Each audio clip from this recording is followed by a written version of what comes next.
ეს არის ყველაზე ძვირად ხირებული ნაყინი, რაც ოდესმე მიჭამია, მაგრამ ფას ბოლოს გეტყვით, მოდით ჯერ გავსინჯოთ. მე ავირჩიე სამი სხვადასხვა გემო, ერთი არის ნესვი, მეორე არის ფისტა და მესამე არის ძალიან უცნაური, ლურჯი ცა ჰქვია. ნახოთ რისი გემო იქნება. მოდით დავიწყოთ ნესვით.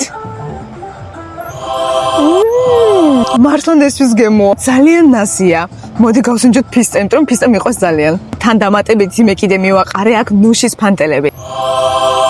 ჩემი რჩევა იქნება ფისტას თუ აიღებთ, აუცილებლად მიაყარეთ ნუშის ფანტელები, ძალიან გემრიელია. და ყველაზე საინტერესო ეს ჰქვია ლურჯი ცა. აბა ვნახოთ რისი გემო იქნება. ვაუ, ძალიან უცნაური გემო არ არის. ანუ იქ კარგად იგრძნობა კარამელი, ვანილი, მაგრამ ბოლომდე მაინც ვერ ავხსნერ, ძალიან გემრიელია და ეხლა ხვდები რატო ჰქვია ლურჯი ცა. იმიტომ რომ ზუსტად უხდება ზაფხულის დღეებს, განსაკუთრებით ბათუმს. რაც მთავარი არ მithქვია, ეს არის საფირმო ნაყინი ლემერედიანის. ფასზე ეხლა არ გაგიჟდეთ, ეს დამიჯდა 24 ლარი, მაგრამ ჩემი აზრით მთლიანად ღირს, იმიტომ რომ ეგეთი გემრიელი ნაყინი ჯერ კიდე არ გამისინჯავს.